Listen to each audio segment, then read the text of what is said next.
Imagine finally buying your dream home and then realizing you can't afford to live in it. What?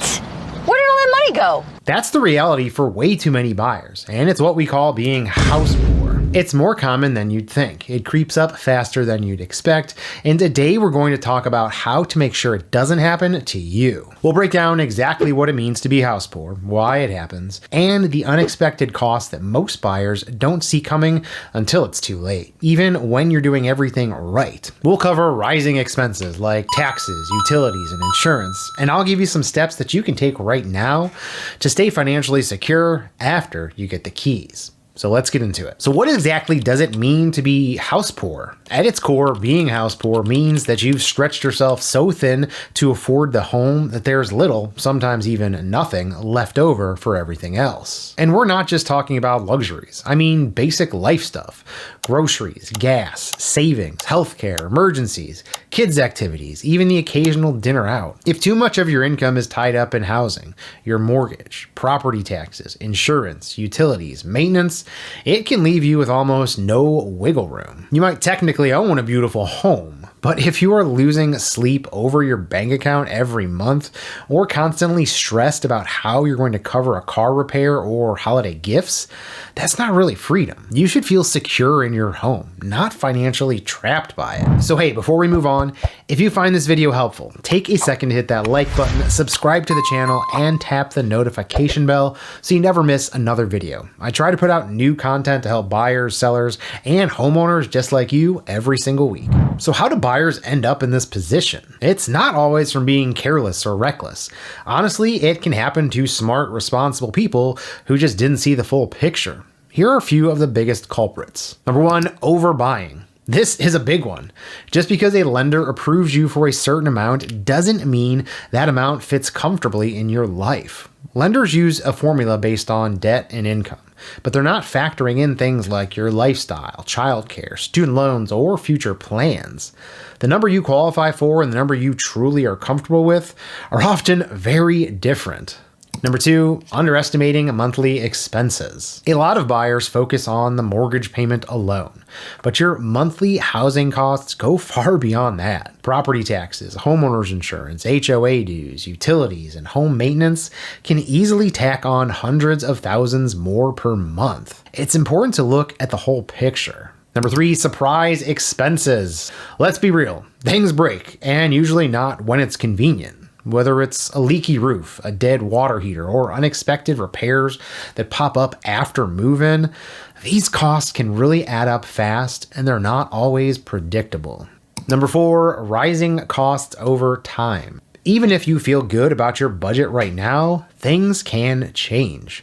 Property taxes go up, utility rates increase, insurance premiums rise. It might not happen all at once, but over time, these creeping costs can squeeze your finances more than you've ever expected. Next up, unexpected costs that catch buyers off guard. Now let's dig into some of these specific expenses that often blindside new homeowners, especially first-timers. Number one, closing costs.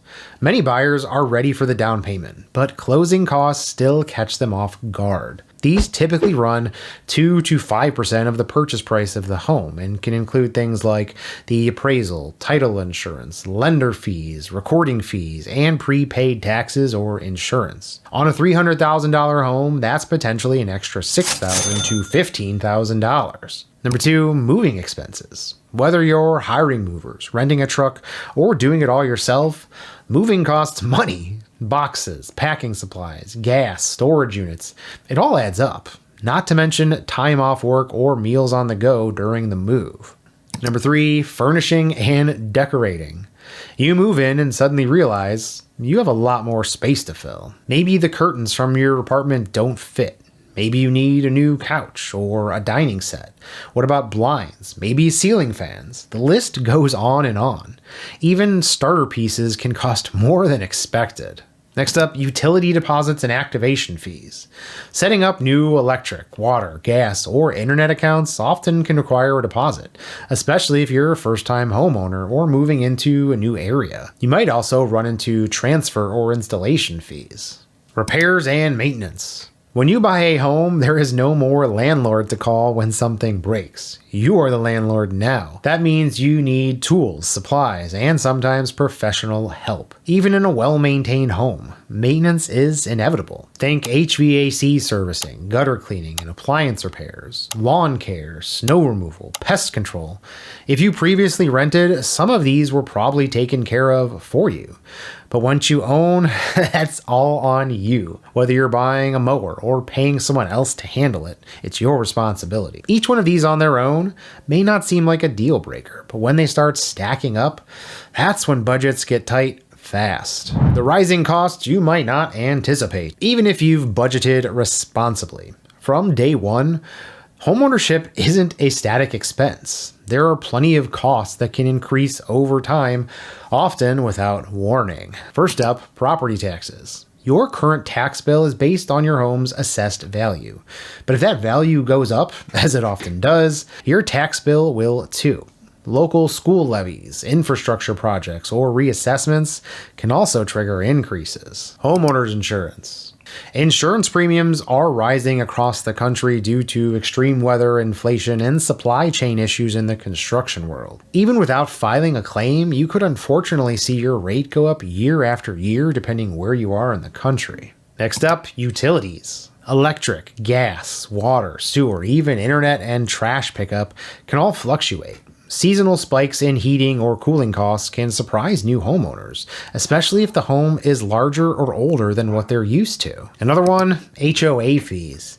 If your neighborhood has a homeowners association, those monthly or annual dues can and often increase. Special assessments for repairs or upgrades to shared areas can also pop up unexpectedly. General inflation. You are already feeling this at the grocery store and the gas pump, but inflation also affects things like maintenance services, contractors, home supplies, and repairs. If your housing costs already take up most of your income, inflation hits a lot harder. Planning only for what things cost today can lead to big problems tomorrow. So how do you prevent becoming house poor? All right, enough doom and gloom. Let's talk about how to avoid falling into the house poor trap.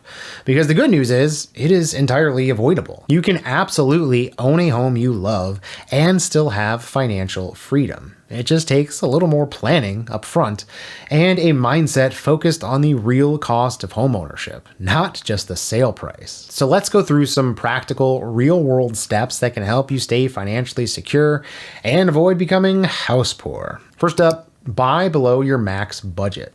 This is one of the simplest, most effective ways to avoid financial stress later down the line. Just because your lender approves you for a $400,000 loan doesn't mean that that's the number you should be shopping at.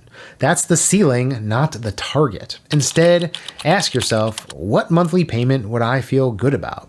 Even if my circumstances change. That might mean shopping at $350,000 instead of $400,000. That cushion can be the difference between thriving and just barely scraping by. Know your actual monthly housing costs. It's not just your mortgage. Your monthly cost will also include property taxes, homeowners insurance, HOA fees if applicable, utilities like water, electric, gas, trash removal, internet, routine maintenance, and long-term repairs. Even if you don't have exact numbers yet, use estimates based on the neighborhood or type of home you are considering.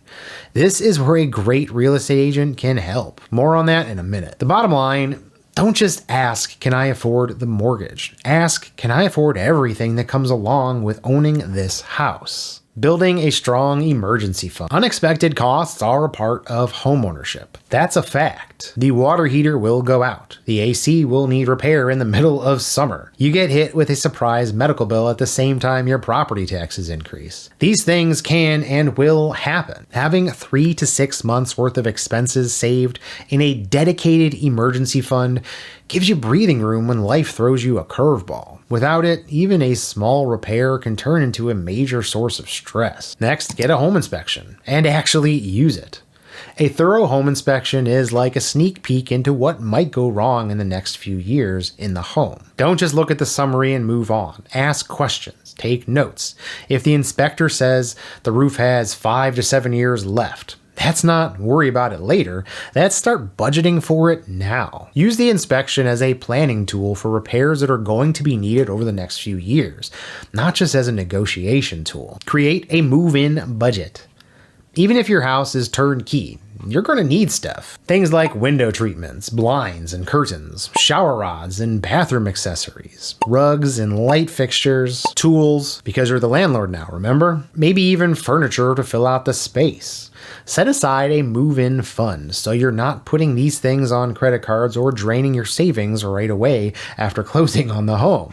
Trust me, this adds up faster than most people think. Think about the long-term game. Affordability isn't just about today. Ask yourself, can I still afford this house if the property taxes increase? What if my job situation changes or I want to go part-time? Do I want to start a family or retire early? Will I still be comfortable making this payment 5 years down the line? You don't need all the answers, but thinking ahead helps you avoid getting stuck in a home that no longer fits your life. Partner with a great agent who will keep it real. Your real estate agent isn't just there to unlock doors and help you write offers. They are there to help you make a smart, well-informed decision that sets you up for long-term success. They should be helping you look beyond just the listing price, pointing out potential long-term costs, reviewing the big financial picture with you, and asking the hard questions. Can you truly afford this home? What happens if your expenses go up? What happens if you lose a job? If your agent isn't willing to have these harder conversations, that is a big red flag. A truly great real estate agent wants you to love your home and feel confident in your decision and your finances, not just have regrets 6 months down the road. Buying a home is exciting. It's one of the biggest milestones in life, but it's also one of the biggest financial decisions that you will ever make. And the truth is, loving your home shouldn't come at the cost of your financial stability, your freedom, or your peace of mind. Being smart, realistic, and prepared upfront can make all the difference in the world when buying a home. So take your time, ask questions, think ahead. And if you ever need help or guidance, that's what I'm here for. And hey, if you haven't already, don't forget to like this video, subscribe to my channel here on YouTube, and click the little notification bell so you never miss another real estate or homeowner tip. Thanks so much for watching. I'm George Poporad, and I'll see you next time.